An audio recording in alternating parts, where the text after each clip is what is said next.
Welcome friends, कैसे हो आप सब लोग। दोस्तों स्वागत है आपका डिजिटल प्लेटफॉर्म में। तो दोस्तों आज की जो वीडियो रहेगी नाबार्ड की वैकेंसी है जिसका नाम है असिस्टेंट मैनेजर ग्रेड ए। तो दोस्तों ये वैकेंसी आपके हर साल आपको देखने को मिलती है। नाबार्ड में आपके ऑफिस असिस्टेंट से लेके और वेरियस पोस्ट की आपकी वैकेंसी निकलती है। पर जो नोटिफिकेशन आज का जो वीडियो रहने वाला है वो है आपका असिस्टेंट मैनेजर ग्रेड ए, जिसमें आपके कई कैडर बटे होते हैं। उनमें आपकी इसी एएम यानी असिस्टेंट मैनेजर की पोस्ट आपको लगती है। ठीक है, अब इस पोस्ट के लिए आपका क्या एलिजिबिलिटी है, नंबर ऑफ पोस्ट कितनी है, और जो कैडर में इनकी पोस्ट डिवाइडेड है तो उन कैडर में भी क्या क्या उनकी एलिजिबिलिटी है, एज और एजुकेशन जो क्वालिफाई है उनको लेके। तो दोस्तों इसमें सारी जो कंप्लीट है चीजें पूरी बात करेंगे। आपका एग्जाम पैटर्न, ठीक है, एग्जाम पैटर्न कौन सा है, किस तरह से रहने वाला है, क्या कैडर के अकॉर्डिंग भी आपका एग्जाम पैटर्न बदलने वाला है, एग्जाम और डेट ये भी इंपॉर्टेंट है। एग्जाम डेट अगर उसमें दी गई है तो कितनी है, कितनी स्टेज से आपका ये जो असिस्टेंट मैनेजर की पोस्ट है ये कितने चरणों में आपके यहाँ पे आयोजित होने वाली है, उसी के बारे में देखेंगे। तो दोस्तों नाबार्ड की वैकेंसी है, जिन कैंडिडेट को नहीं पता नाबार्ड की वैकेंसी का तो दोस्तों मैं बता देता हूँ। आपकी चाहे फाइनेंस सेक्टर की बात हो, बैंक सेक्टर की बात हो, आपकी जो ये एग्जाम है वो कंडक्ट करवाता है आईबीपीएस। ठीक है, आईबीपीएस आपका चाहे फाइनेंस सेक्टर वाली कितनी भी आपकी कंपनियां हो, अगर उनमें किसी भी प्रकार की वैकेंसी निकलती है तो उनको कंडक्ट करवाने का पूरा जो जिम्मेदारी होती है आईबीपीएस की होती है। ठीक है, और फाइनेंस सेक्टर हो, बैंक सेक्टर हो, इनकी भी यही होती है। तो दोस्तों जो कोई कैंडिडेट पर्टिकुलर फाइनेंस सेक्टर और बैंक सेक्टर की तैयारी कर रहे हैं तो दोस्तों ये पूरा वीडियो उनके लिए डेडिकेटेड है। ठीक है, वो पूरा जो वीडियो है कंप्लीट शुरू से लेकर अंत तक देखिए, जिससे आप जिस पोस्ट के लिए अवेलेबल हो, योग्य हो, उसमें आप अप्लाई कर सके हो। ठीक है दोस्तों, यहाँ पे जो बात होगी पूरे यहाँ पे नोटिफिकेशन में, ठीक है, आपका नाबार्ड की है ये वैकेंसी। ठीक है, नाबार्ड की वैकेंसी रहने वाली है। इसमें 5-4 मुद्दों पे बातें करेंगे जो आपको हर वैकेंसी हर नोटिफिकेशन के बारे में बताता आता हूं। पहली कि आपकी पोस्ट कौन सी है, ठीक है, पोस्ट कौन सी है और डिपार्टमेंट कौन सा रहने वाला है, किस डिपार्टमेंट के अंदर आपकी जो ये पोस्ट है वो निकली है। ठीक है, इसके बाद में ये होगा कि जो आपकी पोस्ट है डिपार्टमेंट कौन सा है, नंबर ऑफ पोस्ट कौन सी है, किस तरह से जो पोस्ट है उनका डिवाइडेशन है। ठीक है, सेकंड आपका यहाँ पे डायरेक्ट बात करेंगे एलिजिबिलिटी पे, है ना, एलिजिबिलिटी योग्यता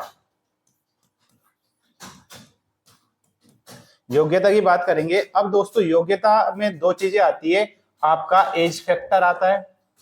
ठीक है, एक तो एज फैक्टर आता है और एक आपका आता है एजुकेशन क्वालिफिकेशन। ठीक है, एजुकेशन क्वालिफिकेशन आता है, जो आपकी पोस्ट है उसके अकॉर्डिंग आपकी एजुकेशन क्वालिफिकेशन इन्होंने क्या मांगी है।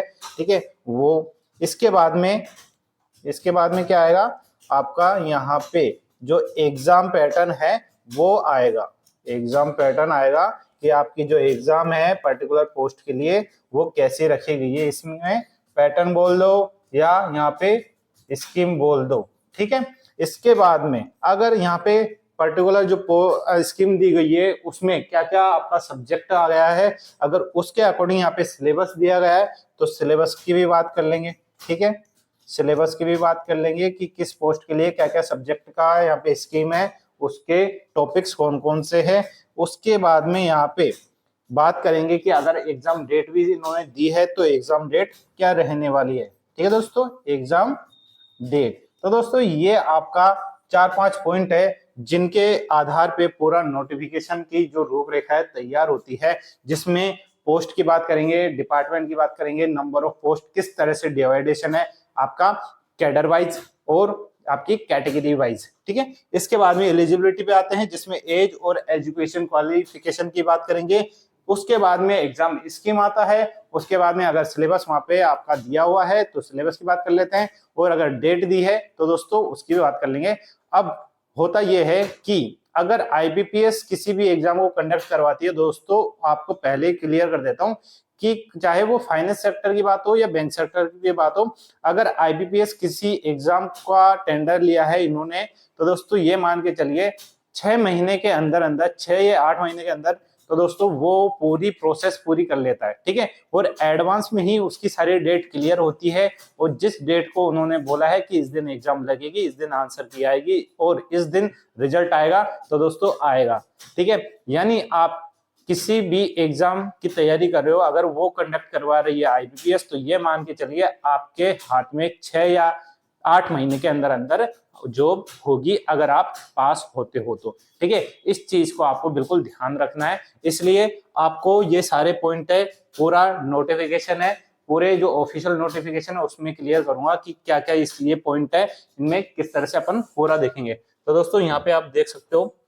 जो आपका नाबार्ड का ऑफिशियल नोटिफिकेशन है, ठीक है, ये आपका नाबार्ड का ऑफिशियल नोटिफिकेशन है।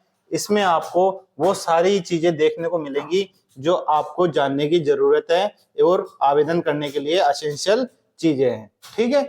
अब नाबार्ड को तो एक बेसिक जो इंफॉर्मेशन है आपके लिए वो चीजें देख लेते हैं कि नाबार्ड की फुल फॉर्म क्या होती है। बहुत कैंडिडेट होते हैं जो फ्रेशर होते हैं इस लाइन में, है ना, फ्रेशर भी होते हैं, तो जिस पोस्ट के लिए जिस डिपार्टमेंट के आप अप्लाई करना जा रहे हो तो उसकी बेसिक नॉलेज तो आपको रखनी चाहिए, ठीक है।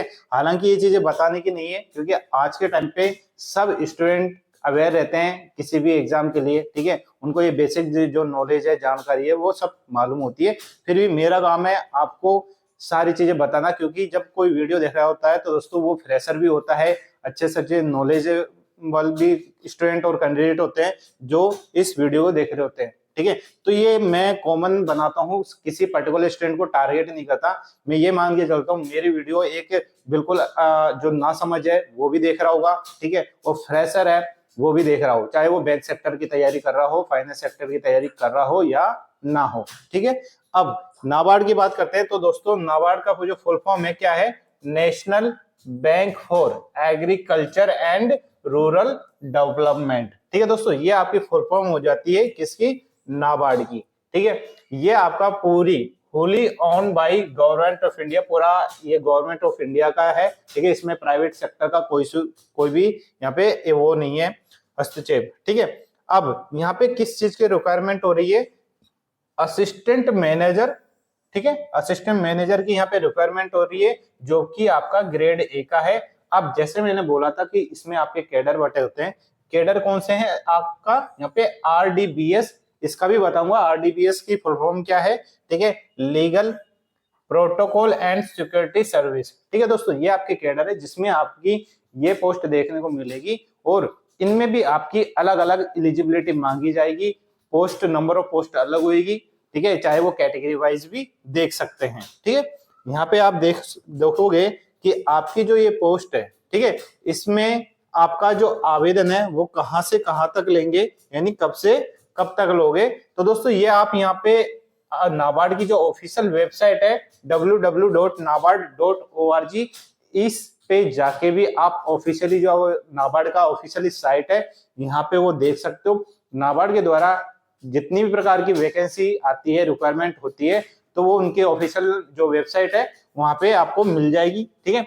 और जो पर्टिकुलर पोस्ट है आपकी असिस्टेंट मैनेजर की, इसके जो आवेदन है वो स्टार्ट हो रहे हैं 8 नवंबर से लेके 8 नवंबर 2025 से लेके 30 नवंबर 2025, ठीक है दोस्तों। ये आपके आवेदन की डेट है।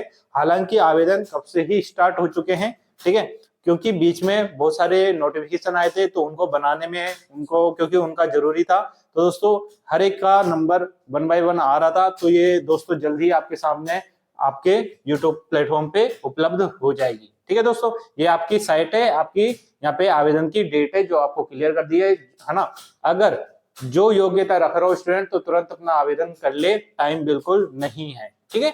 इसके बाद में दोस्तों जैसे मैंने बोला था आरडीबीएस क्या है, आरडीबीएस दोस्तों यहाँ पे ये है रूरल डेवलपमेंट बैंकिंग सर्विस, ठीक है, क्लियर है। इसके बाद में लीगल आ जाएगा, प्रोटोकॉल एंड सिक्योरिटी सर्विस आ जाएगा।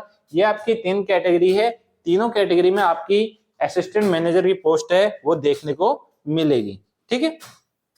यहाँ पे आपकी जो आवेदन है वो ऑनलाइन होंगे, ठीक है, ऑनलाइन आवेदन होंगे आपके आवेदन, जिसमें आपका यहाँ पे पूरा जो आपका आवेदन होगा उसका लिंक दे रखा है, आप यहाँ से भी आवेदन कर सकते हो क्लिक करके, ठीक है। जो इसका लिंक है मैं अपने वीडियो के डिस्क्रिप्शन बॉक्स में रख दूंगा, जिससे आप डायरेक्ट वहां जाके भी एक्सेस कर सकते हो, ठीक है। इसके आगे जो आपकी असेंशियल डेट्स है उन पे गौर कर लेते हैं, ठीक है। आपके आवेदन है मैंने बता दिया है 8 नवंबर 2025 से आपके आवेदन स्टार्ट हो जाएंगे, ठीक है। और उसके बाद में जो लास्ट डेट रहेगी आपकी 30 नवंबर रहेगी, क्लियर है। इसके बाद में जो फेज फर्स्ट है, जैसे मैंने बोला था कि इसमें एग्जाम डेट का भी अगर दिया गया है तो जरूर आपको यहाँ मेंशन होगा। और पहले ही बोला है कि आईपीपीएस जिस भी एग्जाम को कंडक्ट करवाती है तो ये मान के चलिए उसके पास पूर्व निर्धारित तिथि होती है एग्जाम की, अगर नहीं है तो वो जल्द ही आपको बता देती है विद इन जो आवेदन होते हैं उस ड्यूरेशन में, कि नेक्स्ट आपका अगर 2 फेज है तो 1 फेज की आपकी यहाँ पे डेट दे दी जाती है। और जैसे ही सेकंड फेज आपका फर्स्ट फेज कंडक्ट होता है या कंडक्ट हो जाएगा तो तुरंत आपकी सेकंड फेज की डेट भी दे देता है। तो दोस्तों इन्होंने पूरा क्लियर कर रखा है कि आपका फेज फर्स्ट और फेज सेकंड लगेगा, 2 चरण में आपकी जो एग्जाम है आयोजित होगी। एग्जाम जो फेज फर्स्ट है उसकी जो डेट है वो क्या रहेगी, 20 दिसंबर रहेगी, ठीक है दोस्तों। साफ देख सकते हो मात्र आपके पास में 20 दिन का टाइम रहेगा आवेदन करने के बाद में। और आवेदन के साथ लो तो दोस्तों आपके सामने मोटा मोटा ये मान लो 1.5 महीने का टाइम यहाँ पे देखने को मिलेगा, ठीक है दोस्तों। इसके बाद में यहाँ पे जो फेज सेकंड है, ठीक है, फेज सेकंड वो लगेगा आपका 25 जनवरी 2026 को, ठीक है। यानी इस दौरान भी आप देख सकते हो मात्र यहाँ पे एक महीने का लगभग यहाँ पे आपको टाइम देखने को मिलेगा, मात्र 5 दिन ऊपर है, ठीक है। पर दोस्तों एक चीज और आप बताना चाहूंगा आपको कि जो फेज फर्स्ट है ये आपका इसमें 3 जैसे कैडर है, मैंने बोला था आरडीबीएस, लीगल और प्रोटोकॉल सर्विस, ठीक है। जो यहाँ पे आप देख सकते हो ये आपका पूरा तीनों फेज फर्स्ट में तीनों एग्जाम है, तीनों कैडर के हैं। पर जहीं पे फेज सेकंड की बात करेंगे यानी मेंस की बात करेंगे तो मेंस में सिर्फ आपको 2 ही कैडर दिखाई देने को मिलेंगे, आरडीबीएस और लीगल, ठीक है। इस चीज को आपको ध्यान रखना है, आप किस कैडर में अप्लाई कर रहे हो तो उसी अकॉर्डिंग आपको यहाँ पे रणनीति तैयार करनी है। फेज थर्ड आता है तो दोस्तों यहाँ पे फेज थर्ड है वो भी देखने को मिलेगा। फेज थर्ड किस क्या चीज रहेगी, साइकोमेट्रिक टेस्ट रहेगा। अब जो साइकोमेट्रिक टेस्ट है वो किस पोस्ट के लिए है ये भी आपको जानने की जरूरत है। तो दोस्तों जैसे मैं स्टार्टिंग में बोलता हूँ वीडियो को शुरू से लेकर अंत तक देखिए, जिससे आपको पूरा मालूम हो कि आपकी जिस पोस्ट के लिए वैकेंसी निकली है उसके अकॉर्डिंग क्या क्या यहाँ पे एसेंशियल इंफॉर्मेशन आपके लिए आई है, क्या नया बदलाव आया है। हो सकता है ये पिछली बार वैकेंसी पिछले साल आई हो उस समय उसके अलग अलग चीजें हो, या फिर इस समय क्या बदलाव आया हो सकता है एग्जाम पैटर्न में बदलाव कर दिया गया हो, उनके टॉपिक्स में नंबर ऑफ क्वेश्चंस में बदलाव कर दिया गया हो। तो दोस्तों ये चीजें आपको जाननी जरूरी है और जानोगे तभी जब आप वीडियो को शुरू से लेके अंत तक देखोगे, ठीक है। अंडरस्टैंड है, क्लियर है, आगे चलते हैं। अब दोस्तों यहाँ पे वैकेंसी है आपकी जो असिस्टेंट मैनेजर है उनका कैटेगरी वाइज में किस तरह से डिवाइडेशन है, साथ में यहाँ पर आपका जो कैडर है कैडर भी किस तरह से आपका डिवाइड होगा आप देख सकते हो, ठीक है। यहाँ पे नंबर ऑफ वैकेंसी है, रिजर्वेशन यहाँ भी कैटेगरी के अकॉर्डिंग किस तरह से यहाँ पे डिवाइड होगा है। असिस्टेंट मैनेजर आरडीबीएस की बात करते हैं यहाँ पे, ठीक है, आरडीबीएस की बात कर रहे हैं सबसे पहले, ओके। यहाँ पे कैटेगरी सामने आप देख सकते हो UR, SC, ST, OBC, EWS और लास्ट में PWBD, person with benchmark disability बोला जाता है जिसे, ठीक है। अब आरडीबीएस में आपके विभिन्न प्रकार की पोस्ट जनरेट होती है, जैसे इसमें जनरल है, चार्टेड अकाउंट जिसे सीए बोला जाता है, ठीक है। इसके बाद में company secretary, finance, computer information technology, agriculture engineering, plantation and horticulture, fisheries, food processing, land development and soil science, और इसके बाद में सिविल इंजीनियरिंग आ जाता है, इलेक्ट्रिकल इंजीनियरिंग आ जाती है, ठीक है। इसके अलावा इकोनॉमिक्स, मीडिया स्पेशलिस्ट, ठीक है। ये आपके लगभग 14 टाइप की पोस्ट है असिस्टेंट मैनेजर की, जो आपकी यहाँ पे पूरे अलग अलग कैडर में भी सब कैटेगरी में बटी हुई दिखाई दे रही है, ठीक है दोस्तों। और उन्हीं के अकॉर्डिंग आपकी जो कैटेगरी है उसमें आई है वैकेंसी, नहीं आई है, ठीक है। अब दोस्तों यहाँ पे जो भी कोई कंप्यूटर से कोई बीटेक करा होगा, एमटेक करा होगा, तो दोस्तों वो अपनी कैटेगरी में ही देख सकता है कि मेरी कैटेगरी में पोस्ट आई है या नहीं आई, ठीक है दोस्तों। तो जो पर्टिकुलर जिस फील्ड से हो ठीक है। बात रही योग्यता की, योग्यता नीचे बता दी जाएगी, जब उसका सेक्शन आएगा तब आपको पूरा क्लियर हो जाएगा कि अगर आपके पास कोई योग्यता है तो उसके लिए साथ में कोई एलिजिबिलिटी है, अगर आप बराबर योग्य हो तो आप अप्लाई कर सकते हो। आपके पास टाइम है, पूरा डेडिकेशन से आप पर्टिकुलर एक एग्जाम को टाइम दे सकते हो तो ही इसकी तैयारी करें, नहीं तो टाइम वेस्ट ना करें, उसके बजाय किसी अदर एग्जाम को टारगेट करें। ठीक है दोस्तों, क्योंकि ये एक ऐसी वैकेंसी है जो पूरा टाइम मांगती है, इसको आप डिवाइडेशन नहीं कर सकते कि मैं इसके साथ साथ किसी और एग्जाम की भी तैयारी कर लूं। ठीक है दोस्तों, अब जो भी कोई कैंडिडेट है वो स्क्रीनशॉट ले सकते हो, वीडियो को पॉज कर सकते हो और देख सकते हो कि अपनी किस कैटेगरी में कितनी और कौन से डिपार्टमेंट में पोस्ट आपकी आई है। ठीक है, आगे चलते हैं। आगे दोस्तों टोटल जो वैकेंसी है वो बता देता हूँ आरडीबीएस की। इसमें 85 वैकेंसी देखने को मिलेगी जो कि आपकी सब कैटेगरी में डिवाइडेशन है। ठीक है, इसके बाद में लीगल आता है। ठीक है, लीगल में दोस्तों यहाँ पे देख सकते हो मात्र एक ही कैटेगरी में यूआर में, ठीक है, यूआर में ही आपको पोस्ट देखने को मिलेगी।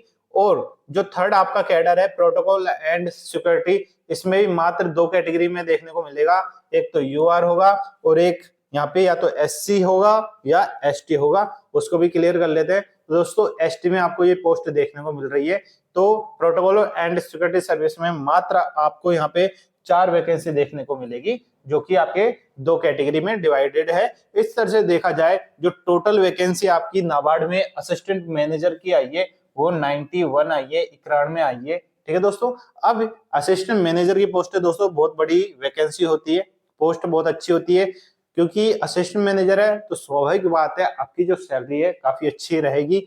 ये मान के चलिए आपकी अंदाजन सैलरी 1 लाख के आसपास तो रहेगी, आप प्लस में भी रह सकती है। और उसका भी क्लैरिफिकेशन हो जाएगा यहाँ पे जब पोस्ट की पर्टिकुलर डिपार्टमेंट के अकॉर्डिंग यहाँ पे दे दी जाएगी, ग्रेड पे दे दी जाएगी, उसके अकॉर्डिंग यहाँ पे आपको मालूम चल जाएगा। ठीक है, इसके आगे आगे आते हैं।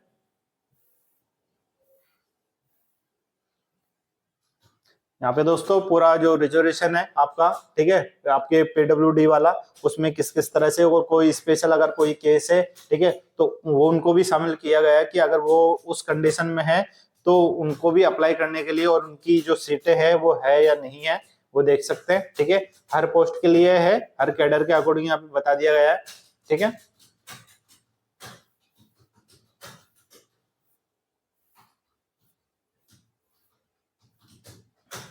यहाँ पे वही चीजें मैं आपको बताऊंगा जो आपको जानने की जरूरत है, एसेंशियल है। ठीक है, अगर फिर भी किसी चीज कैंडिडेट को लगता है कि आपकी एक ऐसी चीज छूट गई जो आपको या तो मालूम नहीं हुई या आप मैंने नहीं बताई, तो दोस्तों आप कमेंट बॉक्स में कमेंट कर सकते हो, ऐसी कोई बात नहीं है। ठीक है, पूरे नोटिफिकेशन है, बहुत सारी ऐसी चीजें होती है जो आपको या तो नॉलेज में होनी चाहिए, ठीक है, या फिर आपको जानने से, आवेदन करने से पहले आपको पता होनी चाहिए। तो मेरी कोशिश यही रहती है कि आवेदन करने से पहले आपको जो एसेंशियल इंफॉर्मेशन है मैं आपको बता सकूं। ठीक है दोस्तों, फिर भी हो सकता है कुछ रह जाए तो दोस्तों वो भी आप कमेंट बॉक्स में कमेंट कर सकते हो, ऐसी कोई बात नहीं है, वो मैं पर्टिकुलर कोई शॉर्ट्स या वीडियो बना के उस चीज को भी क्लियर कर दूंगा। पर कोशिश यही रहती है कि एक चीज भी ना छूटे मेरे बताने से। ठीक है दोस्तों, अब यहाँ पे एलिजिबिलिटी क्राइटेरिया की बात आ जाती है। ठीक है, एलिजिबिलिटी क्राइटेरिया जिसमें एजुकेशन क्वालिफिकेशन की बात करेंगे, और इन्होंने डेट भी दे दी है 1 नवंबर 2025।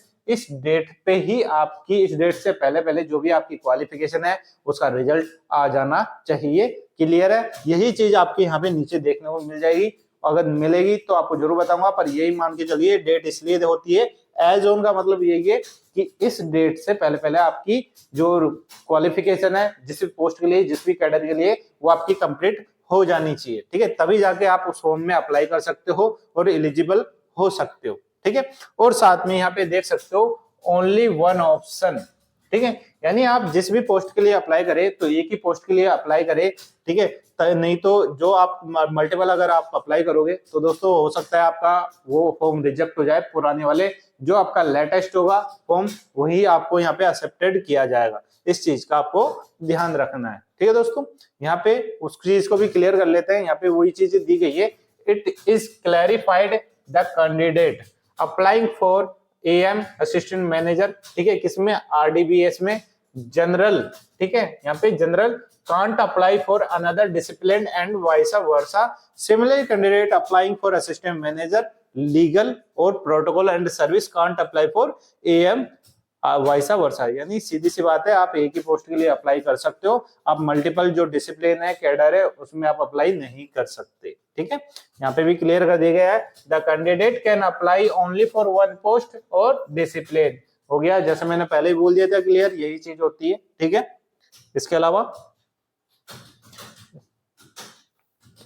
यहाँ पे देख सकते हो, no age relaxation for the post of AM protocol and security service in grade है। यानी अगर कोई candidate protocol and security service के अंदर आवेदन कर रहा है तो वहां पे नो एज रिलैक्सेशन है, कोई एज रिलैक्सेशन है। यहाँ पे दोस्तों पूरा हाईलाइट करके आपको यहाँ पे क्लियर किया गया है। ठीक है, हाईलाइट कर दिया, नो एज रिलैक्सेशन, ठीक है, for the post of AM protocol and security service. ठीक है, फिर भी अगर नीचे जब एज रिलैक्सेशन वाली टेबल आएगी या कुछ चीजें यहाँ पे दिए गए होंगे एज रिलैक्सेशन का, अगर वहां पे कोई आपका टॉपिक ऐसा दिया गया होगा तो वहां पे भी आपको वो चीजें क्लियर कर दूंगा। ठीक है, आगे आते हैं नेक्स्ट, एकेडमिक क्वालिफिकेशन। ठीक है, एकेडमिक क्वालिफिकेशन की बात कर लेंगे कि आपको यहाँ पे एक्चुअल जो आपकी क्वालिफिकेशन है क्या मांगी गई है। ठीक है, यहाँ पे बात करेंगे एएम की, असिस्टेंट मैनेजर ग्रेड ए, किसमें, आपकी आरडीबीएस में। तो आरडीबीएस में आपकी क्या क्या मांगी गई है, क्या क्या आपके पास होना चाहिए। जैसे मैंने बोला, यहाँ पे 14 आपका डिसिप्लिन में बटा होता है ना, आपके पूरे किसमें, आरडीबीएस में विभिन्न प्रकार की पोस्ट बटी होती है। पहले आएगी जनरल। ठीक है, जनरल में दोस्तों यहाँ पे बैचलर डिग्री मांगी गई है एनी सब्जेक्ट। ठीक है, एनी सब्जेक्ट, एनी आपकी यूनिवर्सिटी इंस्टीट्यूशन से विद मिनिमम 60% मार्क्स। ठीक है, यानी 60% मार्क्स आपका पास होना चाहिए, आपकी बैचलर डिग्री होनी चाहिए किसी में भी। अगर SC ST PWD कैंडिडेट है तो यहाँ पे आपको 5% का रिलैक्सेशन देके 55% मांगा गया है एग्रीगेट। ठीक है, किसमें, बैचलर डिग्री में। या फिर आपके पास में पोस्ट ग्रेजुएशन होनी चाहिए डिग्री, या फिर MBA या फिर PGDM किसके साथ में, 55% मार्क्स के साथ में। अगर SC ST PWD कैंडिडेट है तो 5% रिलैक्सेशन के साथ में 50% के साथ में एग्रीगेट पास होना चाहिए। या फिर इसके अलावा किसी ने CA कर रखा है, CS, CMA, ICWA और PhD कर रखी है किसी ने। ठीक है, तो दोस्तों वहां पे वो भी अप्लाई कर सकता है। ये आपकी एलिजिबिलिटी है जो आपकी पोस्ट रहने वाली है जनरल। ठीक है, यहाँ पे आपका सेकंड आता है चार्टर्ड अकाउंटेंट, जिसे CA बोला जाता है। ठीक है, CA की पोस्ट है। अब इसके लिए आपकी बैचलर डिग्री होनी चाहिए किसी भी डिसिप्लिन में, किसी भी यूनिवर्सिटी से। ठीक है, साथ में आपका membership of institution of chartered accounts of India. ठीक है, यानी ICAI से आपका मेंबरशिप आपके पास में होनी चाहिए। और the membership of ICAI must have been obtain or before 1/11/25। यानी आपकी जो मेंबरशिप है ICAI की, वो 1/11/2025 से पहले की आपकी होनी चाहिए। ठीक है, इसके अलावा थर्ड आता है कंपनी सेक्रेटरी पोस्ट की। ठीक है, इसमें क्या मांगा गया है, आपकी बैचलर डिग्री मांगी गई है किसी भी डिसिप्लिन से। ठीक है, और क्या होना चाहिए आपके साथ में, विद। ठीक है, यहाँ देख सकते हो विद, यानी बैचलर डिग्री के साथ में क्या आना चाहिए, एसोसिएट या फिर फेलोशिप मेंबरशिप ऑफ ICSI। ठीक है, ये ICSI ये कंपनी सेक्रेटरी ऑफ इंडिया। ठीक है, और जो आपकी ये मेंबरशिप है ये भी आपकी 1/11/2025 से पहले की आपके पास में आनी चाहिए। ठीक है, इसके बाद में फाइनेंस की बात करते हैं, जिसमें आपके पास में BBA होना चाहिए डिग्री। ठीक है, अब उसमें भी आपके पास या तो फाइनेंस हो या फिर बैंकिंग से आपकी BBA कंप्लीट हो, फिर या फिर BMS हो, BMS में भी फाइनेंस हो या फिर बैंकिंग हो। ठीक है, किसी भी यूनिवर्सिटी से, किसी भी इंस्टीट्यूशन से विद 60% मार्क्स के साथ में। और वहीं पे SC ST PWD कैंडिडेट है तो उनको लिए 55% का यहाँ पे छूट दी गई है। ठीक है, इसके अलावा और क्या है फाइनेंस में, 2 years of full time PG diploma in management. ठीक है दोस्तों, यानी 2 साल का आपका पोस्ट ग्रेजुएट डिप्लोमा हो किसमें, मैनेजमेंट में। अब मैनेजमेंट में सिर्फ एक ही हो, फाइनेंस से। ठीक है, तो दोस्तों वो कैंडिडेट यहाँ पे अप्लाई करने योग्य होगा। साथ में और क्या होना चाहिए उसके पास में, या तो फिर या PG डिप्लोमा हो या फिर फुल टाइम MBA किया हो किसमें, फाइनेंस में या फिर एमएमएस, यानी एमएमएस से आपकी डिग्री होती है, इसे एमबीए वाली सेक्टर में, ठीक है। जो भी आप डिग्री हो इसमें 50% के साथ में, सॉरी 55 है, 5% का छूट देके SC ST PWD कैंडिडेट के लिए वो एग्रीगेट हो जाएगा, ठीक है। इसके अलावा और क्या चाहिए, विद, यहाँ पे देख सकते हो विद बोला है, विद में क्या है, बैचलर डिग्री किसी भी आपके डिसिप्लिन से, ठीक है। और साथ में क्या चाहिए, candidate will be required submit certificate, ठीक है। यानी ये जो आपकी क्वालिफिकेशन है ये तो रहनी चाहिए, साथ में आपको सर्टिफिकेट सबमिट करवाना पड़ेगा किसका, किसी भी जो यूनिवर्सिटी है रिगार्डिंग स्पेशलाइजेशन फाइनेंस, यानी आपका यहाँ पे जो आपने फाइनेंस सेक्टर से करा हो, या फिर यहाँ पे और कौन सा मांगा है, सिर्फ फाइनेंस सेक्टर मांगा गया है, तो दोस्तों उसके रिगार्डिंग जो आपका मार्कशीट अलग आती है, आपकी सर्टिफिकेट वहां पे जनरेट होता है, तो वो चीजें यहाँ पे आपको प्रोवाइड करवानी पड़ेगी, ठीक है। इसके अलावा अब फाइनेंस में ही दोस्तों और भी चीजें यहाँ पे डिसिप्लिन देखने को मिल गया कि और ऐसे क्या क्या क्वालिफिकेशन है जो आपको यहाँ पे मांगी गई है। बैचलर डिग्री हो आपके पास में, किसमें, फाइनेंशियल एंड इन्वेस्टमेंट में, ठीक है। फाइनेंशियल एंड इन्वेस्टमेंट एनालिसिस में 60% के साथ में SC ST PWD कैंडिडेट को 5% रिलैक्सेशन है, तो 55 हो जाता है। साथ में इसके अलावा और क्या मांगा गया है, अगर किसी ने बैचलर डिग्री कर रखी है किसी भी डिसिप्लिन में, ठीक है, और साथ में मेंबरशिप है कि किसकी, ICAI की, ठीक है, वो भी 1/11/2025 से आपके पास में होनी चाहिए, ठीक है। इसके अलावा क्या होना चाहिए, आपके पास में वही किसी भी आपके डिसिप्लिन में बैचलर डिग्री होनी चाहिए, ठीक है। मेंबरशिप होनी चाहिए किसमें, आपकी ACMA, FCMA और ICWA, इसमें तीनों में से किसी में भी एक से आपका मेंबरशिप होना चाहिए, और मेंबरशिप जो आपने ली होगी वो आपकी 1/11/2025 से पहले की होनी चाहिए। क्लियर है, आगे चलते हैं। ये अभी फाइनेंस वाला ही चल रहा है आपका, ठीक है, फाइनेंस का ही चल रहा है। इसके अलावा और एक और यहाँ पे क्वालिफिकेशन मांगी गई है, किसी ने बैचलर डिग्री कर रखी हो किसी भी डिसिप्लिन से, विद क्या है, चार्टेड फाइनेंशियल एनालिस्ट सर्टिफिकेट होना चाहिए, कहां से, CFA इंस्टीट्यूट जो कि USA वाला है, या फिर financial risk manager FRM certification from global association of risk professional GARP। तो दोस्तों ये आपकी क्वालिफिकेशन है पर्टिकुलर फाइनेंस के लिए। तो दोस्तों किसी ने क्या कर रखा है, किसी ने क्या कर रखा है, तो दोस्तों जिसने भी जो भी क्वालिफिकेशन कर रखी है, अगर वो यहाँ पे एलिजिबल है तो वो इस पोस्ट के लिए अप्लाई कर सकते हैं, ठीक है। अब आता है आपका कंप्यूटर एंड इंफॉर्मेशन टेक्नोलॉजी, है ना, यानी कंप्यूटर आपकी साइंस आ जाएगी और साथ में आपका IT ब्रांच आ जाएगी, ठीक है। अब इनके लिए क्या क्वालिफिकेशन रखी गई है वो भी देख लेते हैं। यहाँ पे 4 साल की आपकी बैचलर इंजीनियरिंग होती है, 4 साल की आपकी बीटेक बोल दो, BE बोल दो, बैचलर ऑफ इंजीनियरिंग, ठीक है। यहाँ पे देख सकते हो किसमें हो, कंप्यूटर साइंस में हो, कंप्यूटर इंजीनियरिंग में हो, कंप्यूटर एप्लीकेशंस में हो, या फिर IT इंफॉर्मेशन टेक्नोलॉजी, या फिर electronics and telecommunication, electronics and communication, data science, artificial intelligence AI and machine learning, किसी भी आपकी यूनिवर्सिटी, किसी भी आपके इंस्टीट्यूशन के साथ, और आपका उसमें 60% मार्क्स होना चाहिए। 5% का रिलैक्सेशन किसको मिलेगा, SC ST PWD कैंडिडेट को।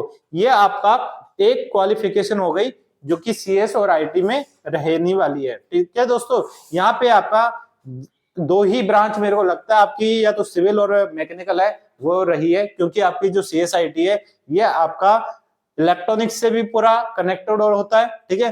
तो इसमें इलेक्ट्रॉनिक्स का पूरा यहाँ पे देख सकते हो जितनी आपकी सब ब्रांच होती है, ठीक है, कॉम्बिनेशन वाली वो देखने को मिल रही है यहाँ पे, ठीक है। इसके अलावा और क्या चाहिए, अगर ये है तो दूसरा ऑप्शन देख लो। दूसरा ऑप्शन में पोस्ट ग्रेजुएट डिग्री हो, किसमें, CS कंप्यूटर साइंस में, कंप्यूटर इंजीनियरिंग में, कंप्यूटर एप्लीकेशंस में, IT electronics and telecommunication, electrical and communication, data science, वही आपकी सारी ब्रांचें आ गई यहाँ पे, और वही आपका परसेंटेज का क्राइटेरिया, इसमें 5% का आपको चेंज देखने को मिलेगा। यहाँ पे जितनी भी ब्रांच है, जितनी भी कैटेगरी है, उनको 55% जो मार्क्स है एग्रीगेट लाने होंगे, 5% रिलैक्सेशन दे देंगे SC ST PWD कैंडिडेट को, तो उनके लिए 50% हो जाएगा। ठीक है दोस्तों, अब नेक्स्ट आ जाते हैं और देख लेते हैं और क्या क्या क्वालिफिकेशन मांगी गई है। वन मोर, एक और है जिसमें आपका ग्रेजुएशन मांगा गया है 60% मार्क्स के साथ में।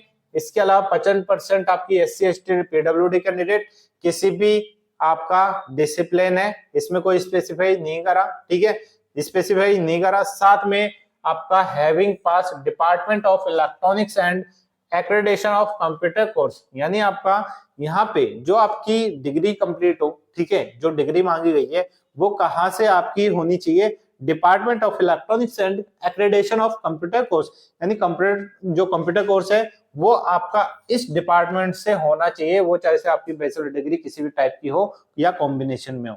ठीक है, नेक्स्ट जो पोस्ट आएगी आपकी एग्रीकल्चर इंजीनियरिंग आएगी। ठीक है, इसमें देख लेते हैं दोस्तों, बैचलर डिग्री हो किसके, एग्रीकल्चर इंजीनियरिंग में, किसी भी इंस्टीट्यूशन से 60% का क्राइटेरिया, 5% रिलैक्सेशन। ठीक है, और इसके अलावा और क्या चाहिए, किसी के पास अगर पोस्ट ग्रेजुएट हो, ठीक है, किसमें हो, एग्रीकल्चर इंजीनियरिंग में 55% के साथ में 5% रिलैक्सेशन, किसको है, ओनली PWD कैंडिडेट को। तो दोस्तों यहाँ पे देख लो अंतर देखने को मिल गया है। अब दोस्तों आप कहते हो कि सेम क्वालिफिकेशन है तो आप स्किप कर देते हो, वीडियो काट देते हो, तो दोस्तों उसका देख लो खामियाजा कौन कौन भुगतेगा। आपको यहाँ पे SC ST यहाँ पे देखने को नहीं मिला। तो दोस्तों ये चीज होती है कि किस पोस्ट के लिए किस क्वालिफिकेशन में कितना अंतर आ जाए, ये पढ़ने पर ही और आपको जानने पर ही देखने को मिलेगा। इसलिए वीडियो को बिल्कुल शुरू से लेकर अंत तक देखें। ठीक है, आपकी जो पोस्ट है उसके रिगार्डिंग वहां पे आप देख लीजिए, बाकी का स्पीड कर लीजिए, आपको जहां सुटेबल लगे वहीं आपको पूरा कंप्लीट देखना है। ठीक है दोस्तों, इसके आगे पोस्ट आती है आपकी प्लांटेशन एंड हॉर्टिकल्चर की। ठीक है, जिसमें क्या मांगा गया है, बैचलर डिग्री मांगी गई है हॉर्टिकल्चर में। ठीक है, किसी भी यूनिवर्सिटी किसी भी इंस्टीट्यूशन से 60% साथ। ओके, और क्या मांगा है, या फिर इसके अलावा पोस्ट ग्रेजुएट हो डिग्री किसमें, हॉर्टिकल्चर में, 55% मार्क्स के साथ में, और इसमें PWD कैंडिडेट के लिए 50%। ओके, इसके अलावा आ जाता है फिशरीज की, तो इसमें बैचलर डिग्री मांगी गई है फिशरीज साइंस में 60% के साथ में। ठीक है, या फिर पोस्ट ग्रेजुएट डिग्री हो फिशरीज साइंस में 55% के साथ में, और यहाँ पे ST और PWD को ही यहाँ पे छूट है, 50% SC को नहीं है। ठीक है, क्लियर है। अब आ जाता है फूड प्रोसेसिंग, इसमें बैचलर डिग्री मांगी गई है फूड प्रोसेसिंग, फूड टेक्नोलॉजी या डेयरी टेक्नोलॉजी में 60% मार्क्स के साथ में, SC और PWD को 55%, यहाँ पे ST नहीं है। ओके, फिर इसी में अगर किसी ने पोस्ट ग्रेजुएट डिग्री कर रखी है फूड प्रोसेसिंग में, फूड टेक्नोलॉजी या फिर डेयरी टेक्नोलॉजी में 55% के साथ में, SC PWD को 50% लाना जरूरी है एग्रीगेट। ओके, नेक्स्ट पोस्ट आते हैं। नेक्स्ट आएगा आपका land development and soil science. ठीक है, जिसकी क्वालिफिकेशन है बैचलर डिग्री किसमें है, सॉइल साइंस में, एग्रीकल्चर में, एनवायरमेंटल साइंस में, किसी भी यूनिवर्सिटी किसी भी इंस्टीट्यूशन से विद 60% मार्क्स। ओके, साथ में पोस्ट ग्रेजुएट डिग्री कर रखी है किसमें, ठीक है, सॉइल साइंस में, एग्रीकल्चर में, एनवायरमेंटल साइंस में विद 55% मार्क्स के साथ में। ठीक है दोस्तों, यहाँ पे आप देख ही सकते हो मोस्ट ऑफ द या तो डिग्री आपकी मांगी गई है पर्टिकुलर आपकी पोस्ट के लिए, या फिर उसमें पोस्ट ग्रेजुएट डिग्री मांगी गई है। ठीक है, परसेंटेज का क्राइटेरिया यहाँ पे आपको 5-10 ऊपर नीचे देखने को मिलेगा।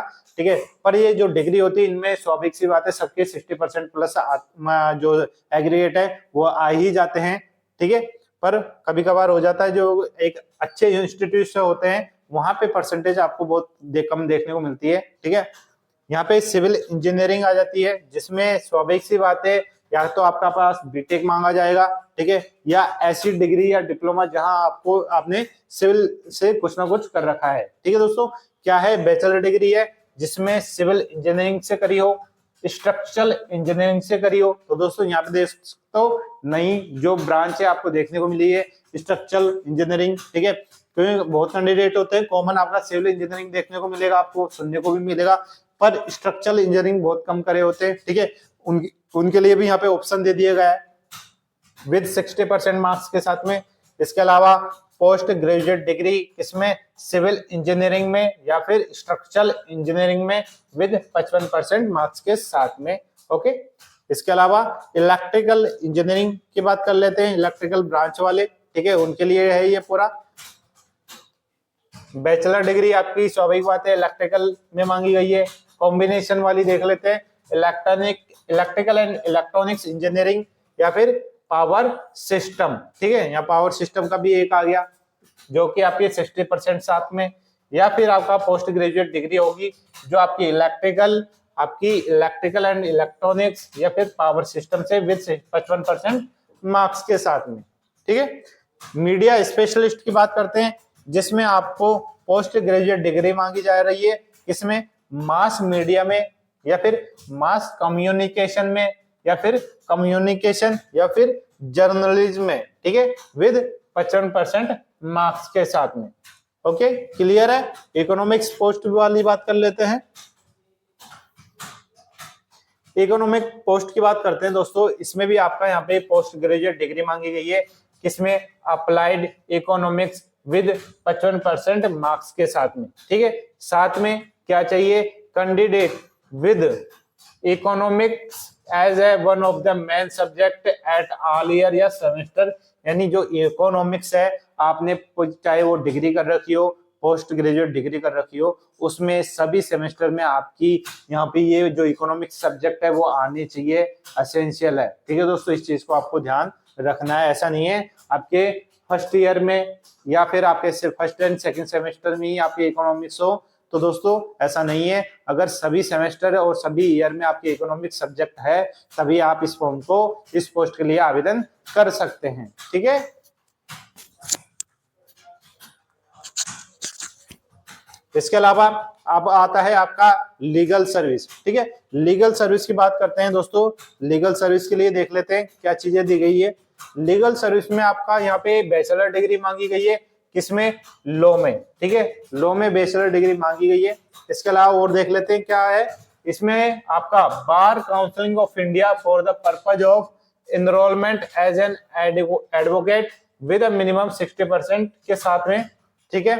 और या फिर किसी ने LLM डिग्री कर रखी हो मिनिमम 55% के साथ में, तो वो यहाँ पे देख सकते हो, वो भी अप्लाई करने योग्य होंगे साथ में, ठीक है। साथ में और क्या क्या चाहिए, इन केस ऑफ, है ना, यहाँ कंडीशन दी है, in case of practice advocate, क्योंकि अगर कोई कैंडिडेट है एडवोकेट के रूप में प्रैक्टिस कर रहा है, कहाँ पे, बार काउंसलिंग रजिस्ट्रेशन, है ना, अगर वो एडवोकेट के रूप में कहीं प्रैक्टिस कर रहा है तो उसे क्या क्या यहाँ अटैच करना है या क्या क्या उसको यहाँ पे रखना जरूरी है, क्या एक कॉपी चाहिए रजिस्ट्रेशन की, बार काउंसिल रजिस्टर की, सर्टिफिकेट की, ठीक है। इसके अलावा certificate from bar association of which the candidate is the member or a certificate issued by the presiding officer of a court before which the candidate practiced for the required period should be produced at the time of interview।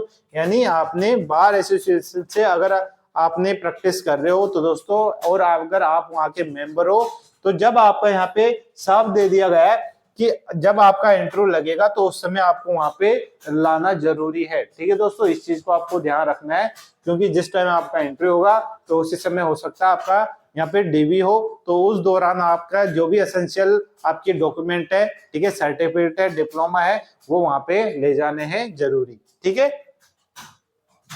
इसके अलावा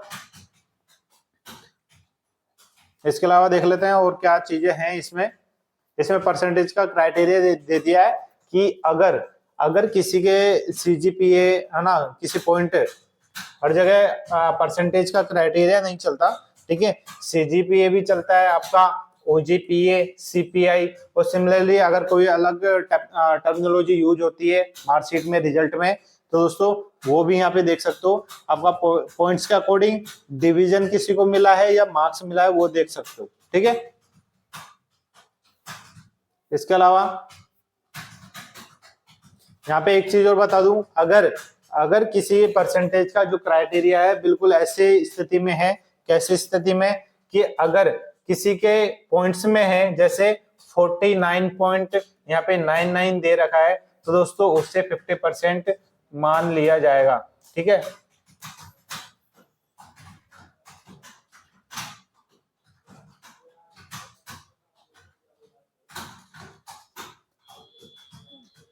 sorry दोस्तों, यहाँ पे बिल्कुल साफ दिया गया है, the fraction of percentage so arrived will be ignore. ठीक है, इग्नोर कर देंगे अगर किसी के परसेंटेज इस टाइप के है। ठीक है, या फिर 49.58। ठीक है, यानी 50% से अगर ऐसे पॉइंट्स में है, चाहे वो 99 भी हो, तो दोस्तों विल बी ट्रीटेड, यानी उसको उस तरह से देखा जाएगा एज ए लेस देन 50%। ठीक है दोस्तों, ऐसा नहीं किया जाएगा कि अगर आप 49.50 से ऊपर हो, कितना भी हो, तो उसे 50 नहीं मानेंगे, उसको 50 से ही नीचे माना जाएगा। तो ये एक आपका जो कैटेगरी वाला डिवाइडेशन है, वो चीजें आपको इस चीज को ध्यान रखना है। ठीक है, नहीं तो हमेशा बहुत सारे एग्जाम्स में आपने देखा होगा कि अगर पॉइंट 50 से ऊपर है, कितना भी है, ठीक है, तो उसको आप आगे वाली डिजिट के अकॉर्डिंग मान लेंगे। अगर 49.51 भी है तो दोस्तों वो आपको ट्रीट करेंगे एज ए 50%। पर यहाँ पे आपको बदलाव देखने को मिला है। जैसे मैं हमेशा बोलता आया हूँ कि वीडियो अगर पूरा देखोगे तो आपको कहीं ना कहीं बदलाव देखने को मिलेंगे। पहले की जैसे नहीं है कि सब कुछ जो चला आ रहा है तो वैसे ही चला आएगा। हमेशा हर नोटिफिकेशन में कुछ ना कुछ चेंज होता है, चाहे वो थोड़ा सा ही चेंज हो। ठीक है दोस्तों, अब यहाँ पे दिया गया है कि इंडक्टिव रोल्स, क्या आपका रोल्स रहने वाला है, क्या आपकी रेस्पॉन्सिबिलिटी रहने वाली है, और वर्क का नेचर कैसा है, आपकी जो पर्टिकुलर पोस्ट है, पर्टिकुलर कैडर है। ठीक है, ये आपका यहाँ पे बताने की जरूरत नहीं है, आपकी नॉलेज में डालने के लिए कि ये आपकी डिसिप्लिन है, उसमें आपको क्या क्या चीजें यहाँ पे जानने की, समझने की जरूरत है, अगर आप उस चीज के लिए अप्लाई कर रहे हो तो। ठीक है, ये सिलेबस नहीं है, पर जिस पोस्ट पे आप जाओगे तो दोस्तों उसके रिगार्डिंग ये आपकी वर्क ऑफ नेचर है। ठीक है, वो चीजें आपको पता होनी चाहिए। मेन चीज आप ये चलती है जो आपके आवेदन के लिए बहुत जरूरी है। ठीक है, एज का यहाँ पे क्लियर करा है। ठीक है, एज के बारे में बताया। अभी अपन ने देखा पूरा जो एजुकेशन वाला क्वालिफिकेशन था, किस पोस्ट के लिए, किस कैडर के लिए क्या क्या चीजें मांगी जा रही थी। यहाँ पे एज का क्राइटेरिया आपको क्लियर कर दिया गया है, 21 से 30 साल। ठीक है, 21 से 30 साल की एज वाला आवेदन कर सकता है। ठीक है, क्लियर है। साथ में यहाँ पे रिलैक्सेशन जो होगा वो भी देख लेते हैं। ठीक है, अब रिलैक्सेशन 3 साल in case of eligible OBC का एप्लीकेंट्स। ठीक है, हो गया क्लियर।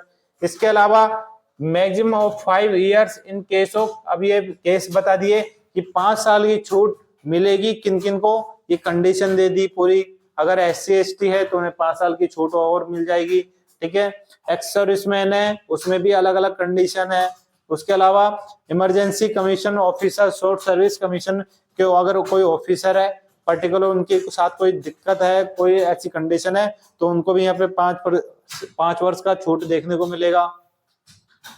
ठीक है, साथ में यहाँ पे 10 साल की छूट मिलेगी किसे, PWD कैंडिडेट को, अगर वो जनरल कैंडिडेट है, और 13 साल की छूट मिलेगी PWBD कैंडिडेट को, अगर वो OBC कैंडिडेट है, और 15 साल की छूट मिलेगी PWBD कैंडिडेट को, अगर वो SC और ST से बिलोंग करता है तो। ओके, ये आपका रिलैक्सेशन भी हो गया। अब आपका मेन क्या क्या हो गया, पोस्ट हो गई थी, नंबर ऑफ पोस्ट हो गई थी, आपका यहाँ पे योग्यता जो कि आपका एलिजिबिलिटी रहेगी, एज और क्वालिफिकेशन, ये भी क्लियर हो गया है। ठीक है, अब देखते हैं आपका यहाँ पे जो एग्जाम पैटर्न है वो क्या रहने वाला है। ठीक है, एग्जाम पैटर्न यहाँ पे सामने देख सकते हो, सिलेक्शन का प्रोसीजर और एग्जाम पैटर्न, किस पोस्ट के लिए किस तरह से आपका यहाँ पे एग्जाम पैटर्न देखने को मिलेगा।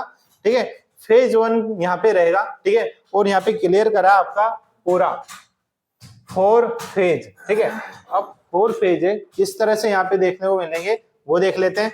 प्रिलिमिनरी, जिसे आप फेज 1 बोल सकते हो। ठीक है, फेज 1 बोल सकते हो, प्रिलिमिनरी। ठीक है, अब ये किसके लिए है, ग्रेड ए, RDBS और लीगल के लिए। ठीक है, ओनली RDBS और लीगल के लिए है। ये जो आपका सामने एग्जाम पैटर्न देख सकते हो, आप यहाँ पे स्क्रीनशॉट ले सकते हो। मैं बता देता हूँ आपको, यहाँ पे 8 टाइप के आपके पूरे सब्जेक्ट देखने को मिलेंगे। ठीक है, यहाँ पे आपके क्वेश्चन है और यहाँ पे मार्क्स है। ओके। और यहाँ पे जो लैंग्वेज में आपका यहाँ पे एग्जाम आएगा वो कितना टाइम मिलेगा, 120 मिनट टाइम, यानी आपका 2 आवर का टाइम मिलेगा। क्वेश्चन कितने रहेंगे, 200 क्वेश्चन, 200 मार्क्स के, ठीक है। अब यहाँ पे आपके 8 टाइप के सब्जेक्ट देखने को मिलेगा। कौन कौन सा, रीजनिंग है, इंग्लिश, कंप्यूटर, क्वांटिटेटिव एप्टीट्यूड जिसे सामान्यतः आप मैथ बोलते हो, ठीक है, मैथ आ जाएगी। इसके अलावा डिसीजन मेकिंग वाले क्वेश्चन आ जाएंगे, जीए आ जाएगी, जनरल अवेयरनेस वाले question, economics and social issues वाले, कोई अगर रूरल इंडिया से रिलेटेड, रूरल से related economics and social issues है वो आ जाएंगे। अब वो करंट से भी आपको पूरी नॉलेज रखनी है उसकी। साथ में agriculture and rural development with emphasis on the rural India, इस सब्जेक्ट के अकॉर्डिंग आपके जो क्वेश्चन बनेंगे वो भी आपको यहाँ पे देखने को मिलेंगे। सभी के आपके अलग अलग नंबर ऑफ क्वेश्चन है, ठीक है, उनके एक क्वेश्चन 1 मार्क्स का रहने वाला है। 200 आपके क्वेश्चन बनेंगे, 200 मार्क्स के, टाइम मिलेगा 2 घंटे का समय। आपका जो एग्जाम पैटर्न है, एग्जाम स्कीम है, वो क्लियर हो गया है फेज 1 के लिए, ठीक है। अब यहाँ पे जो फेज फर्स्ट है उसके लिए भी जो आपका बचता कौन सा है, प्रोटोकॉल एंड सिक्योरिटी सर्विस का, इसमें नीचे टेबल आ जाएगी उसके लिए भी, ठीक है। यहाँ पे बाकी चीजें देख लेते हैं कि आपका जो सेक्शन है कौन सा, क्वालिफाइड सेक्शन कौन कौन सा, रीजनिंग, इंग्लिश, कंप्यूटर, मैथ और डिसीजन मेकिंग, ये आपका क्वालिफाइंग सेक्शन माना जाएगा। इसके अलावा जो आपकी मार्किंग होगी, जो आपकी मेरिट बनेगी, वो इनके अलावा कौन कौन से 3 सेक्शन है आपके, एक तो general awareness, economic and social issues है, और agriculture and rural development with emphasis on rural India. In 3 sector से ही आपका पूरी मेरिट तय होगी। बाकी के आपके यहाँ पे सारे क्वालिफाइड नेचर है, ठीक है, बाकी सारे आपके क्वालिफाइड नेचर है, इनके यहाँ पे मार्क्स नहीं जोड़ेंगे, मात्र आपको क्वालिफाई करना पड़ेगा, ठीक है। इसके अलावा मेरिट सेक्शन, किस सेक्शन से आपकी मेरिट तय होगी वो यहाँ पे आप देख सकते हो, किस किस से, आपका जनरल अवेयरनेस से। अब बाकी की ये चीजें मैंने जो 3 आपके सेक्शन बचे थे वो मैंने क्लियर कर दिया है, ठीक है। अब शॉर्ट लिस्ट कैसे होंगे, short list of the candidate for the main exam, ठीक है, based on marks off score merit section only, यानी जिस सेक्शन से आपकी मेरिट बनेगी उसी से आपका जो सेकंड है, मेन है, फेज सेकंड है, उसमें आप अपीयर होगे, ठीक है। अब यहाँ पे आपका जो मेंस है, यानी टायर 2 है बोल दो, फेज सेकंड बोल दो, मेंस बोल दो, वो आपका स्ट्रक्चर आप सामने देख सकते हो, जो कि आपका किस पोस्ट के लिए रहेगा, जर्नलिस्ट के लिए रहेगा, ठीक है। इस चीज को आपको ध्यान रखना है, ठीक है। अब इसमें पेपर फर्स्ट और पेपर सेकंड आएगा। पेपर फर्स्ट में इंग्लिश आएगा, जो कि आपका डिस्क्रिप्टिव रहेगा, मात्र 3 क्वेश्चन देखने को मिलेगा, जिसके क्वेश्चन 100 रहेंगे। टाइम मिलेगा आपको यहाँ पे 1.5 घंटे का समय, ठीक है, 1.5 घंटे का समय आपको यहाँ पे देखने को मिलेगा। Descriptive answer to be type using keyboard, यानी आपको यहाँ पे पेन पेपर नहीं मिलेगा, आपको कंप्यूटर मिलेगा। वहीं पे 3 क्वेश्चन दिखाई देंगे, उनके 100 क्वेश्चन रहेंगे, आपको टाइप करके ही उनके जवाब देने हैं डिस्क्रिप्टिव टाइप में, ओके, क्लियर है। पेपर सेकंड की बात करते हैं, जो आपका लास्ट आपके 2 आपके सेक्शन थे, इकोनॉमिक एंड सोशल इश्यूज वाले और एग्रीकल्चर एंड रूरल डेवलपमेंट वाले, इसके भी आपके डिस्क्रिप्टिव पेपर लगेगा, ठीक है, डिस्क्रिप्टिव पेपर लगेगा, साथ में ऑब्जेक्टिव भी लगेगा। ऑब्जेक्टिव के मात्र आपके 30 क्वेश्चन देखने को मिलेंगे, डिस्क्रिप्टिव के आपके मात्र 6 क्वेश्चन देखने को मिलेंगे, ठीक है। मार्क्स कैसे निर्धारित होंगे, 30 क्वेश्चन 50 मार्क्स के बनेंगे, जिसके लिए 30 मिनट का स्पेसिफिक टाइम दिया जाएगा, ओके। और डिस्क्रिप्टिव के 6 क्वेश्चन बनेंगे, वही 50 मार्क्स के, और टाइम मिलेगा 1.5 घंटे का समय, क्लियर है। और ये जो आपका डिस्क्रिप्टिव है, सीधी सी बात है, कीबोर्ड आपको मिलेगा, यानी आपका पीसी रहेगा, वहीं आपको डिस्क्रिप्टिव टाइप करके उसके आंसर देने होंगे, ठीक है। साथ में जो आपका वहां पे लैंग्वेज रहेगा, यानी आपके जो फॉन्ट रहेगा वो रेमिंगटन वाला रहेगा, ठीक है, रेमिंगटन एंड स्क्रिप्ट कीबोर्ड रहेगा। हो सकता है उस समय आपको वहां पे और भी लैंग्वेज देखने को मिल जाए, ठीक है, हिंदी और इंग्लिश, यानी आपको हिंदी में भी जवाब दे सकते हो, वहां पे इंग्लिश में भी जवाब दे सकते हो। साफ यहाँ पे बोल दिया पर वही आप पेपर फर्स्ट की बात करेंगे तो दोस्तों वहां पे ऐसा स्पेसिफिक नहीं दिया गया, ठीक है, नहीं दिया गया, यानी आपको मात्र इंग्लिश में ही टाइप करना होगा। नीचे ऑप्शन दिया गया है आइदर इंग्लिश और इन हिंदी, दोनों में से किसी में भी एक में आप टाइप करके उनके आंसर दे सकते हो, ठीक है। जो फॉन्ट मिलेगा, रेमटन मिलेगा, उस हिसाब से ही आप तैयारी करके जाए। अगर आपका कृत्यदेव मिले तो उसमें भी आप देख सकते हो, बाद में आपके लिए वो सुविधा हो जाएगी, ठीक है। सम क्वेश्चन कैरी 2 मार्क्स, ठीक है, कोई क्वेश्चन है वो 2 मार्क्स के हैं और कोई क्वेश्चन वो 1 मार्क्स के हैं, जो आपको यहाँ पे देखने को इस मेन फेज में देखने को मिल जाएगा। आपको अपनी सब्जेक्ट से मतलब है, उसकी तैयारी से मतलब है, जो तो बनेंगे वो तो आपके ही बनेंगे, ठीक है। अब मेन दूसरा आता है आपका स्पेशलिस्ट वाला, ठीक है। अब स्पेशलिस्ट में दोस्तों आपकी जो भी डिसिप्लिन बटे होते हैं वो आ जाते हैं, जिसमें आपका वही आपको पेपर फर्स्ट देखने को मिलेगा, इंग्लिश वाला पेपर, ठीक है। डिस्क्रिप्टिव 3 क्वेश्चन, 100 मार्क्स, 90 मिनट, 1.5 घंटा, ठीक है, वो भी डिस्क्रिप्टिव ऑन कीबोर्ड, ठीक है। इसके अलावा पेपर सेकंड आएगा, वो आपका स्पेसिफिक रहेगा, स्ट्रीम यानी आपकी जो स्ट्रीम है, डिसिप्लिन है, कौन सा है, ठीक है। उसमें आपका ऑब्जेक्टिव लगेगा, 30 क्वेश्चन रहेंगे, 50 मार्क्स, उसके लिए आधे घंटे का समय मिलेगा, ठीक है। साथ में डिस्क्रिप्टिव भी आपका 6 क्वेश्चन देखने को मिलेगा, ठीक है, 50 मार्क्स होंगे, 1.5 घंटे का समय मिलेगा। और ये 6 क्वेश्चन आपको डिस्क्रिप्टिव रहेंगे, जो कि आपको या तो इंग्लिश में या हिंदी में टाइप करने को मिलेगा, और फॉन्ट रहेगा रेमिंगटन एंड स्क्रिप्ट कीबोर्ड वाला। क्लियर है? इसके अलावा आगे आते हैं। अब यहाँ पे मेंस आपका जो दूसरा कैडर रहेगा आपका लीगल वाला, उसकी बात करते हैं, ठीक है। इसमें वही आपका पेपर फर्स्ट पेपर सेकंड लगेगा, ठीक है। इंग्लिश का डिस्क्रिप्टिव 3 क्वेश्चन, 100 मार्क्स, 1.5 घंटे का समय, आपको टाइप करके उनके आंसर देने हैं। पेपर सेकंड आपका जो लीगल का जो स्पेसिफिक आपकी सब्जेक्ट है वो रहेगी, उसके से रिलेटेड आपके क्वेश्चन देखने को मिलेंगे, ऑब्जेक्टिव भी और डिस्क्रिप्टिव भी।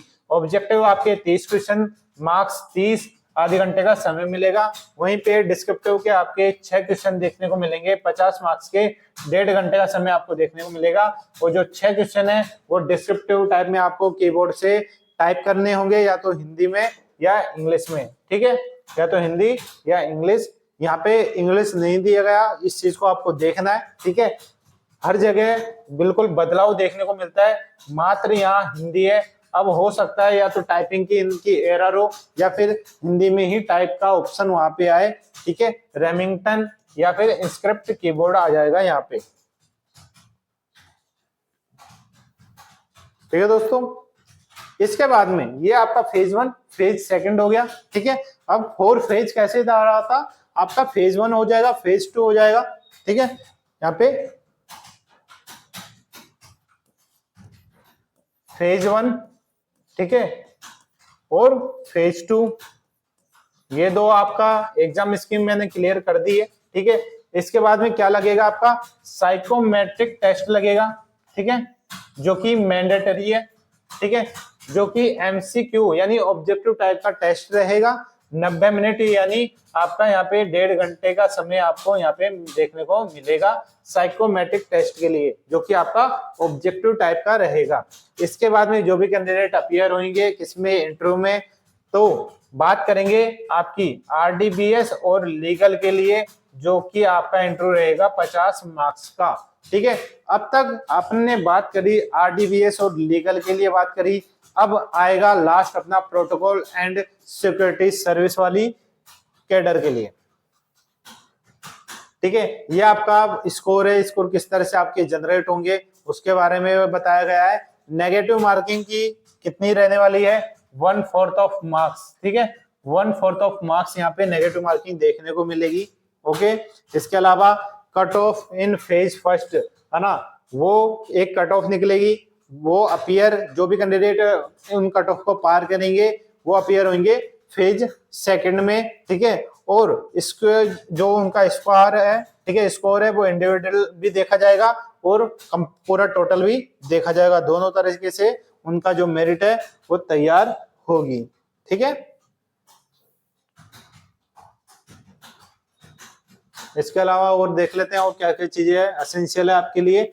जैसा third point, fourth point syllabus का रहा था कि सिलेबस का हो तो वो भी पता चल जाएगा।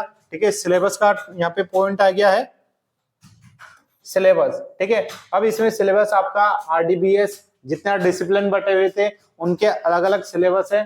साथ में आपका लीगल के लिए जिस पोस्ट के लिए अप्लाई है उसके लिए सिलेबस अलग है, प्रोटोकॉल एंड सर्विस के लिए भी उनके लिए अलग है।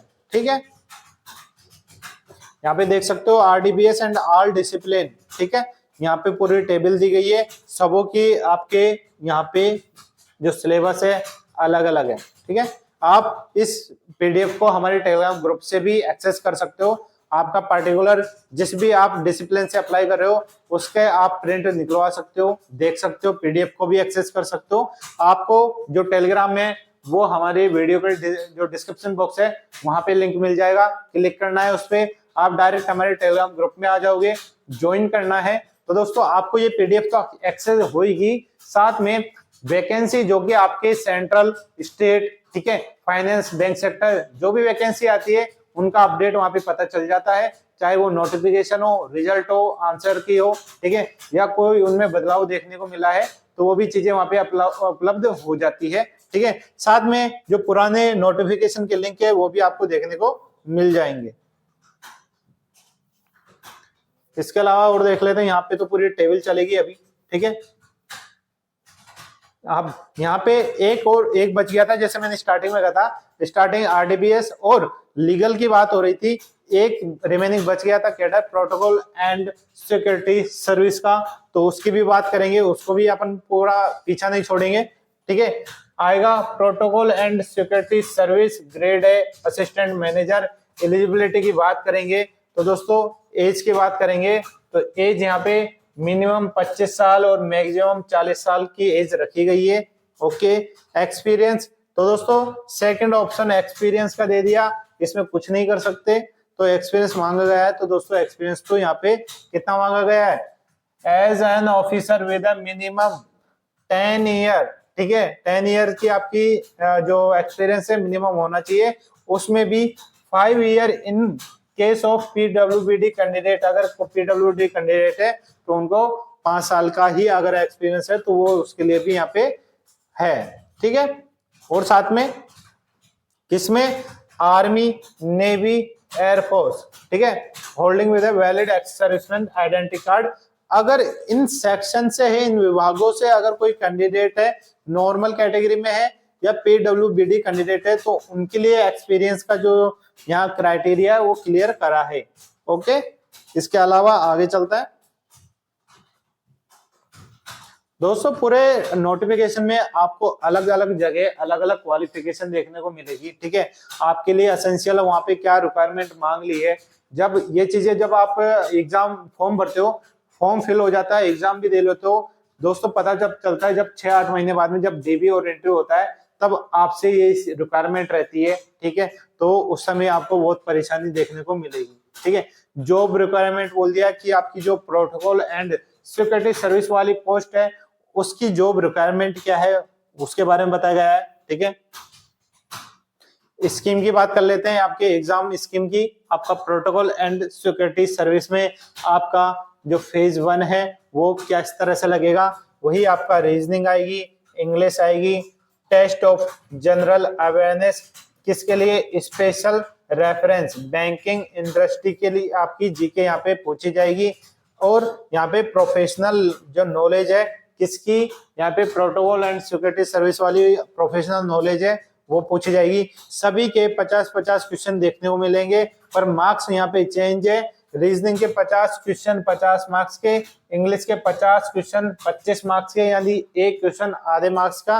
वहीं पे जो जनरल अवेयरनेस है, स्पेशल बैंकिंग इंडस्ट्री वाले 50 क्वेश्चन 50 मार्क्स, और जो प्रोफेशनल वाले हैं आपके टेक्निकल जो सब्जेक्ट है उसके 50 क्वेश्चन आएंगे 75 मार्क्स के। ठीक है, जो कि आपका या तो हिंदी या इंग्लिश में आपको जो वर्जन है आपका टेस्ट है वो मिलेगा।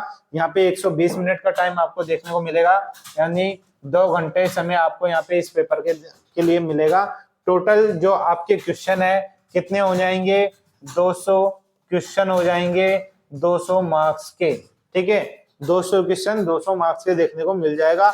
और उसके बाद में कैंडिडेट को क्या करना होगा, जो भी कैंडिडेट पास होंगे मेरिट में, तो दोस्तों उनको यहाँ पे साइकोमेट्रिक टेस्ट देना होगा, ठीक है, जो कि मैंडेटरी है, एमसीक्यू बेस्ड यानी ऑब्जेक्टिव टाइप में लगेगा ये, ठीक है, ऑब्जेक्टिव टाइप में लगेगा। इसके लिए आपको 90 मिनट का टाइम दिया जाएगा, ठीक है, 90 मिनट का टाइम दिया जाएगा। कितने क्वेश्चन है अभी इसमें क्लैरिफाई नहीं है। साथ में जो भी साइकोमेट्रिक टेस्ट पास करेगा वो पहुंचेगा इंटरव्यू में, और इंटरव्यू में दोस्तों यहाँ पे आपका 50 मार्क्स का आपका इंटरव्यू कंडक्ट होगा। तो दोस्तों यहाँ आपको 3 फेज देखने को मिलेगा। फेज 1 साइकोमेट्रिक टेस्ट और इंटरव्यू, ये आपके प्रोटोकॉल एंड सिक्योरिटी सर्विस वाले आपका पूरा चरण है, ठीक है। इस तरह से आपने देखा पूरा जो रिक्वायरमेंट है असिस्टेंट मैनेजर ग्रेड ए का, जो कि आपका किसमें, एक जनरल में, ठीक है, आप यानी आरडीबीएस में, ठीक है, आरडीबीएस, और साथ में आपका लीगल, और थर्ड है आपका प्रोटोकॉल एंड सिक्योरिटी सर्विस। इसमें जिस टाइप की आपकी पोस्ट है और उसके रिलेटेड जो आपकी एज और एजुकेशन रिलेटेड क्राइटेरिया है वो सारा क्लियर करा है। साथ में जो फेज है, एग्जाम पैटर्न है, वो भी क्लियर कर दिया गया है। आशा करते हैं आप पूरा वीडियो देख रहे होंगे, बराबर चल रहे होंगे, ठीक है दोस्तों। बराबर चलने का ये फायदा है कि उन जो भी कैंडिडेट वीडियो को देख रहे हैं उनके हाथों एक भी चीज नहीं छूटती, नॉलेज पूरी कंप्लीट हो जाती है, ठीक है दोस्तों। मेरी वीडियो देखने का ये फायदा रहता है, आपको एक पॉइंट भी छोड़ने को नहीं मिलेगा। मेरी तरफ से जितना हो सकता है, एक बारीक से बारीक अगर इंफॉर्मेशन आपके लिए एसेंशियल है, जरूरी है, तो मैं आप तक पहुंचा देता हूं, चाहे वो कम लोग ही देखे, ठीक है, फर्क नहीं पड़ता कि ज्यादा देख रहे हैं कम देख रहे हैं, पर जरूरी है आप तक सही इंफॉर्मेशन और कंप्लीट इंफॉर्मेशन आप तक पहुंचाना, ठीक है। इसके अलावा और देख लेते हैं और इंफॉर्मेशन जो आपके लिए है।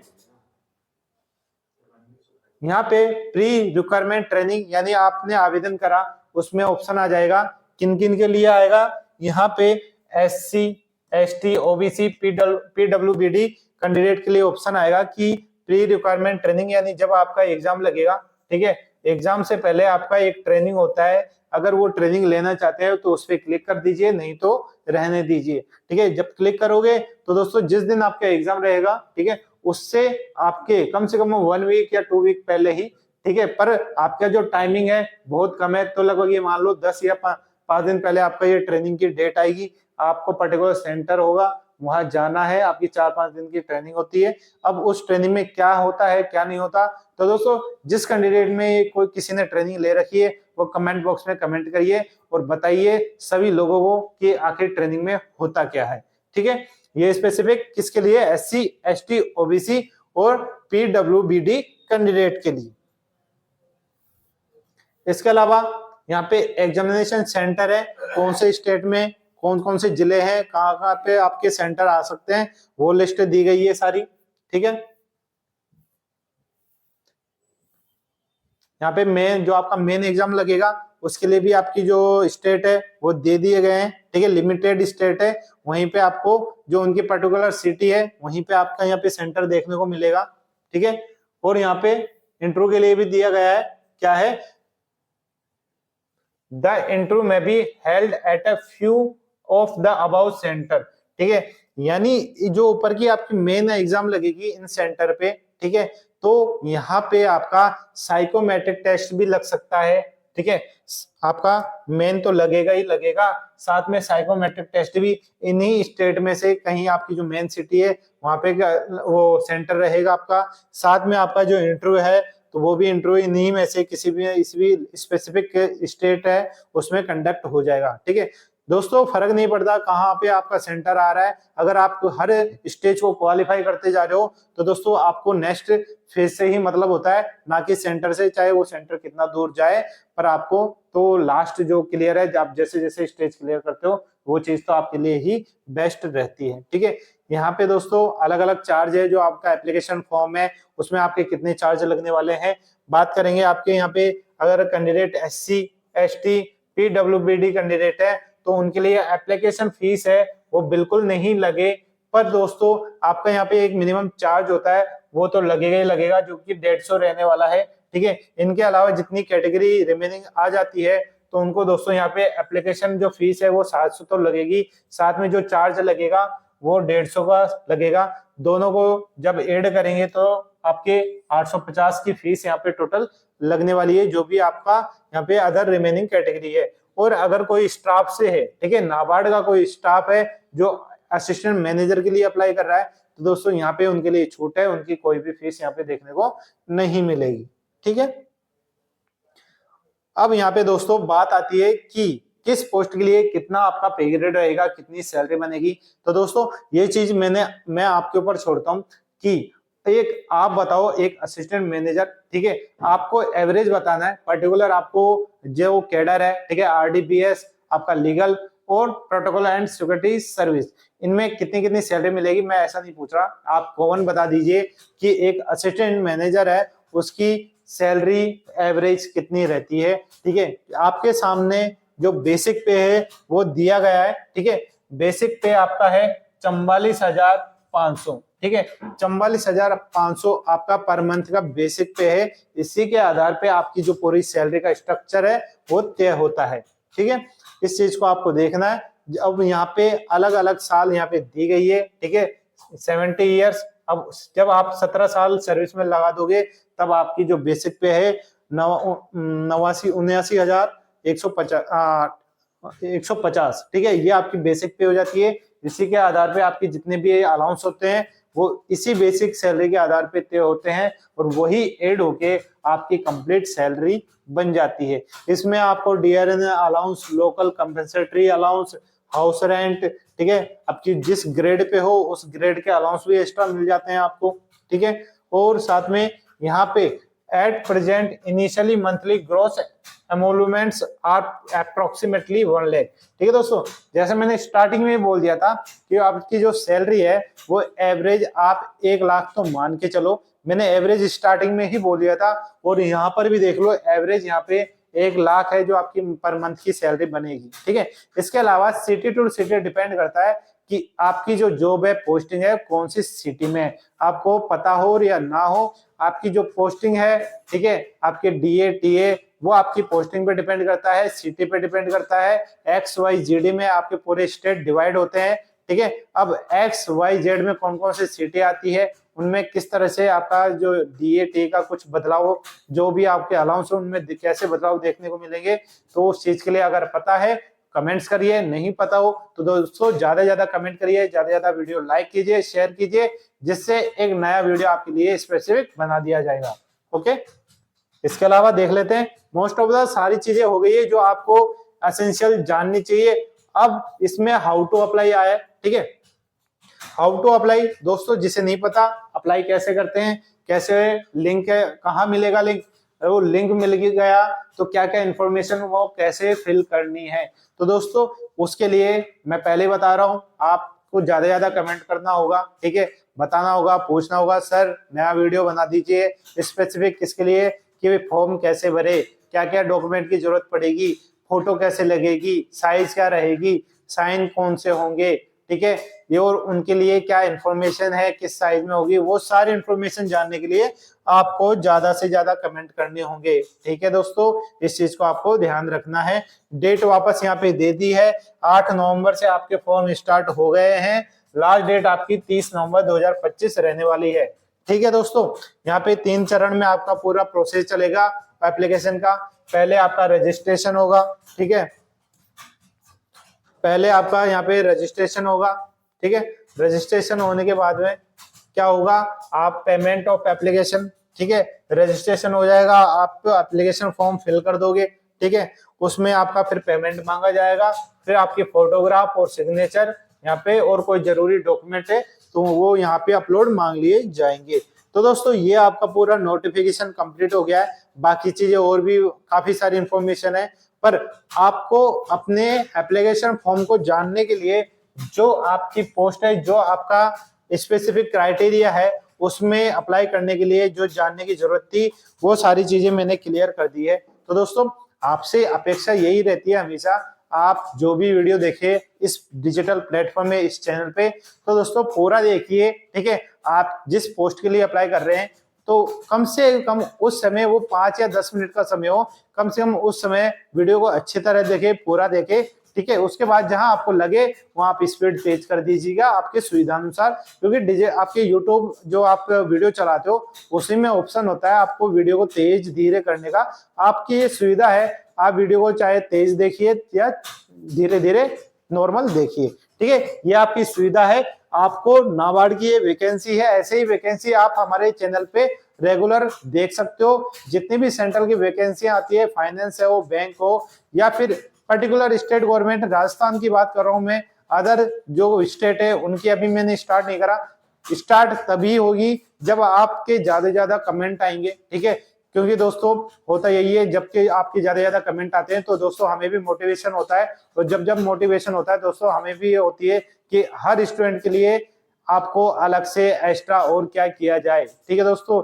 हम मोटिवेट तभी होते हैं जब आप कमेंट करते हो, ज्यादा से ज्यादा लाइक करते हो, सब्सक्राइब करते हो। तो दोस्तों इसमें हम पूरा जो काम होता है, हमारा जो पूरा डेडिकेट होता है वो आपके लिए ही होता है, ठीक है। ये चैनल आपका ही है, आपके लिए ही इंफॉर्मेशन सारी लेकर आपको प्रेजेंट करते हैं। तो दोस्तों अब तक अगर सब्सक्राइब नहीं करा हो सब्सक्राइब कर लीजिए, ठीक है।